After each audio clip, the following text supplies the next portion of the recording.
Olá, meus amigos. Eu tive aí dando uma desacelerada no meu ritmo aí de produções de conteúdo, né? Às vezes surge aí alguns casos bem complexos com vítimas de relacionamentos abusivos e assim coisas muito sérias, pessoal, muito séria. Você que está num relacionamento abusivo e que sente que precisa de ajuda, entre em contato. Tem como deixar o comentário aqui no vídeo, mas na descrição, né? Na maior parte dos vídeos tem aí a descrição, onde eu deixo algum contato.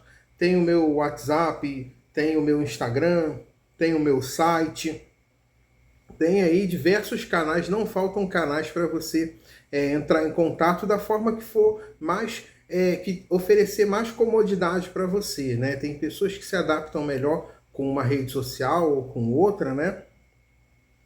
E assim, hoje a gente vai responder a essa pergunta aí, e eu quero até aproveitar, vou até trazer aqui, junto com isso, uma pergunta, né, clássica e recorrente que eu recebi lá pelo Quora, aquele aplicativo de perguntas e respostas, né, aonde eu desenvolvo o meu trabalho, né, e ajudo vítimas de relacionamentos abusivos quase que efetivamente por ali.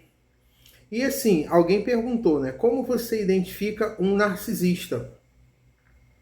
E eu respondo assim: o transtorno, embora as manifestações do narcisismo patológico sejam amplas, temos três principais características que têm centralidade no TPN/NPD. Né? TPN significa transtorno de personalidade narcisista, você já sabe, e NPD é porque muitos dos textos geralmente são em inglês, então na sigla fica NPD, né? Narcissist Personality Disorder, que significa desordem de personalidade narcisista, transtorno de personalidade narcisista, em tradução é a mesma coisa. E aí tá aqui os sintomas, né? Uma crença persistente em sua superioridade ou grandiosidade, uma profunda necessidade de admiração e ausência de manifestações de empatia, né? Aquilo que o DSM-5, né, o principal, mais consagrado manual da psiquiatria, chama de antagonismo e afetividade negativa, né? Antagonismo nesse caso aí, que é o chamado narcisismo clássico, narcisismo grandioso, e a gente tem também o narcisismo vulnerável, né? Que é aquilo que a gente chama de narcisismo encoberto, narcisismo enrustido, narcisismo oculto, né? E dentro dos tipos lá, a gente tem covert, então a gente tem uma série de tipos aí.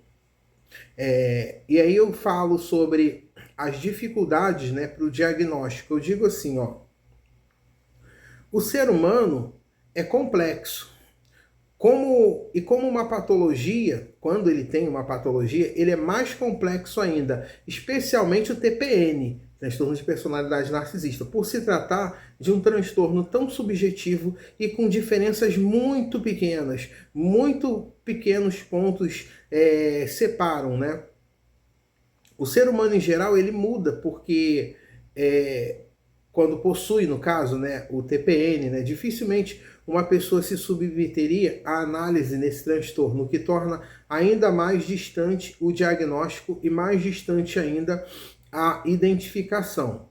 Aqui ficou meio embolado, às vezes o meu sotaque ele fica meio bagunçado devido a não ter uma região específica, né, das pessoas que eu atendo. Surgem pessoas de tudo que é lugar, tem gente de tudo quanto é parte do Brasil que entra em contato, né, principalmente pelas minhas redes.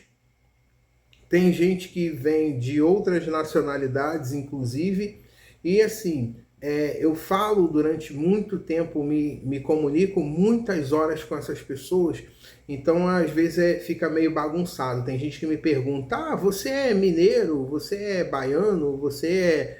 Enfim, e não entendem bem porque o meu sotaque fica tão assim misturado, fica tão bagunçado, porque tem gente de tudo quanto é lugar, muitos portugueses, às vezes brasileiros que vivem em Portugal, né? Assim como outras partes, pessoas de outras partes que nos procuram para atender, né, questões ligadas a essa esfera aí dos relacionamentos abusivos, narcísicos, né? E fora as pessoas que entram em contato também em função de outros materiais que eu produzo, né? Como ferramentas que eu desenvolvo, tem ferramentas pagas, eu tenho ferramentas grátis, tá tudo lá no meu site. Eu tenho e-books, eu tenho imersão, eu sou bem voltado para esse tema. Eu praticamente não atuo com muitos outros temas, eu sou focado nessa área dos relacionamentos. Então, assim, querendo, eu posso reunir aí todo esse conhecimento para te ajudar.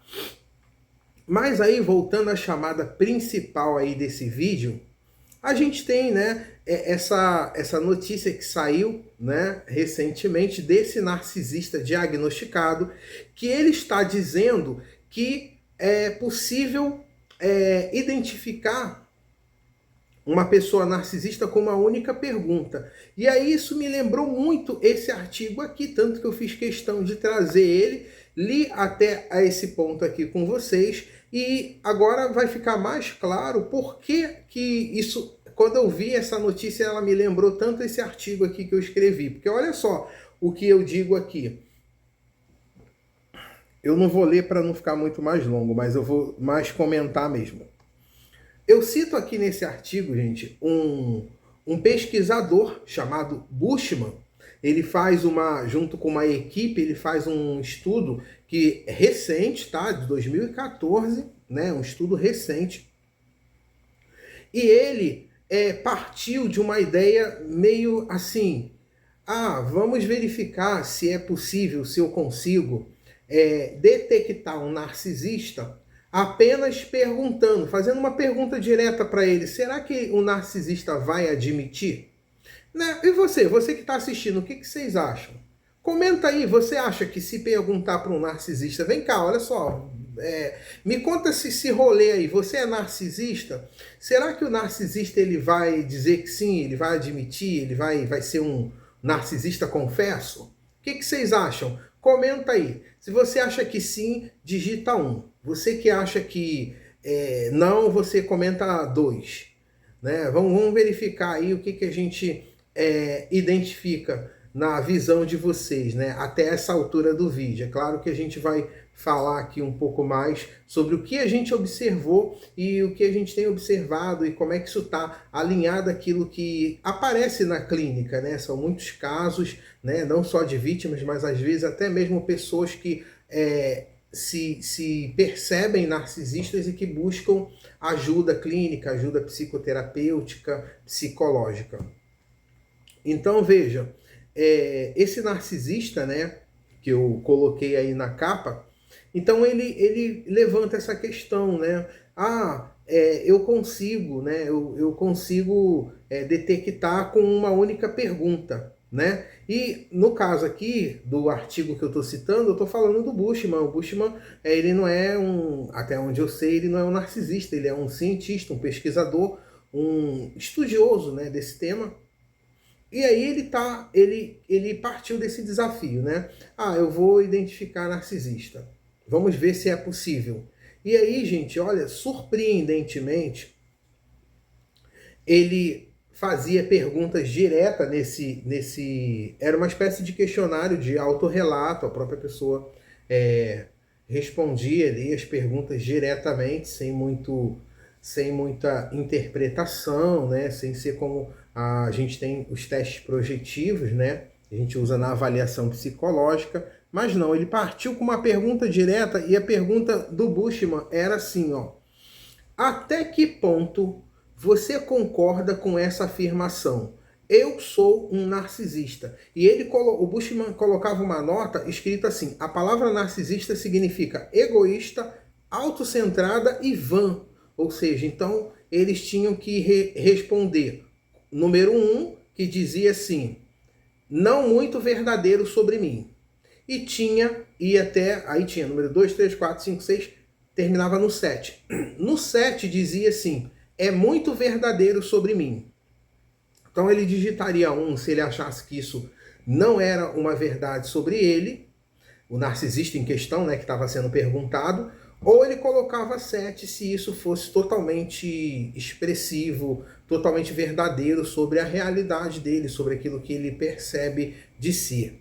E olha, os resultados foram muito próximos de outros testes, de outros instrumentos que a gente utiliza, né? Eu gravei um vídeo aqui recentemente, onde eu descrevo como é mais ou menos estruturalmente o processo de psicodiagnóstico, de avaliação psicológica para diagnosticar o transtorno de personalidade narcisista, quando, é claro, a gente tem uma hipótese consistente, né? Eu não vou entrar aqui em muitos detalhes, eu expliquei isso no vídeo anterior. Sugiro a leitura, ou melhor, sugiro que você assista ao vídeo, sugiro que você acompanhe lá, e é mais ou menos assim, né?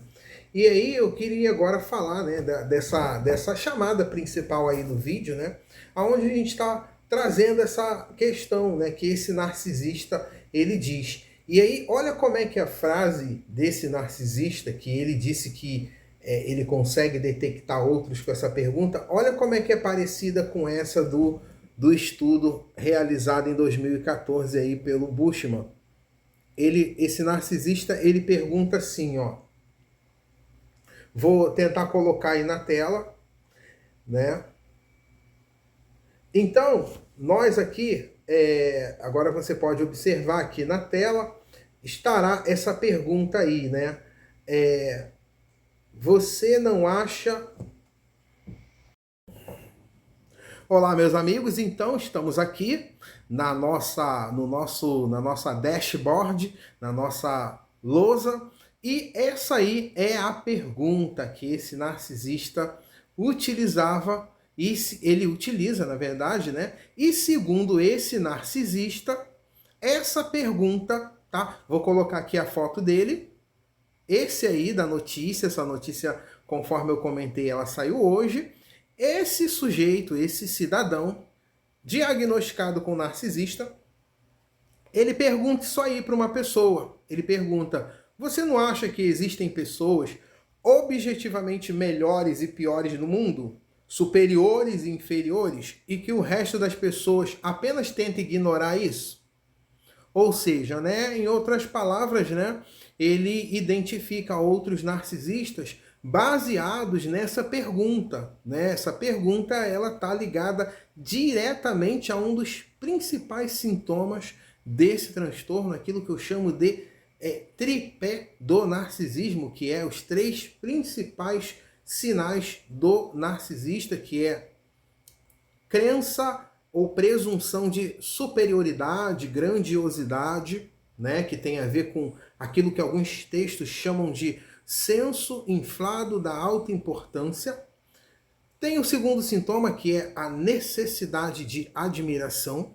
Narcisistas necessitam de forma doentia dessa admiração e vão buscar isso aí de toda forma, né? Vamos lembrar aí que estamos na era dos likes, né? Na era onde um like é mais importante, onde filmar uma pessoa que está em perigo é mais importante hoje para muitos desses perfis narcísicos.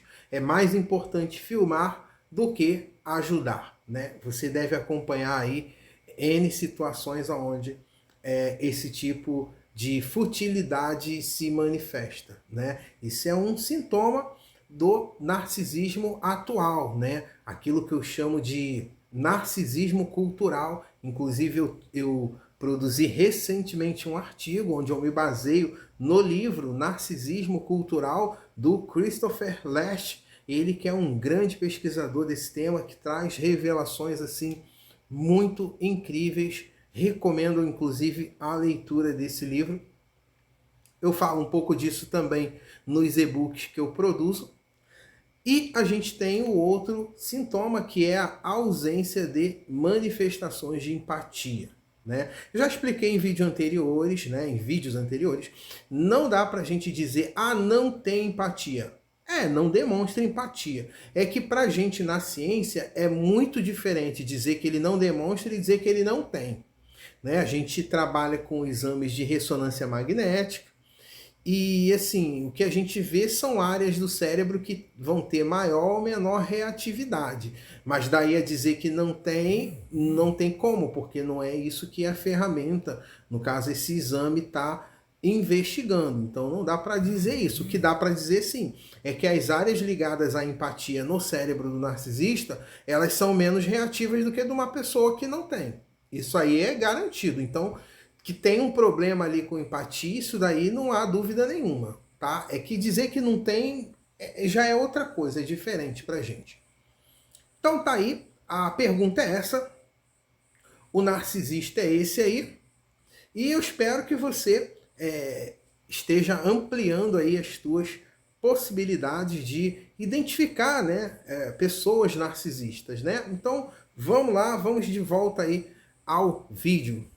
Então é isso. Conforme você acompanhou aí a nossa exposição na nossa dashboard, basicamente a gente tem essa pergunta aí, né? Perguntas é uma forma interessante, né, de abrir um espaço de diálogo, um espaço de conversação, onde a gente pode perceber nuances, né, da visão, da percepção e da perspectiva do outro, né? E a gente utiliza muito a escuta psicológica, né?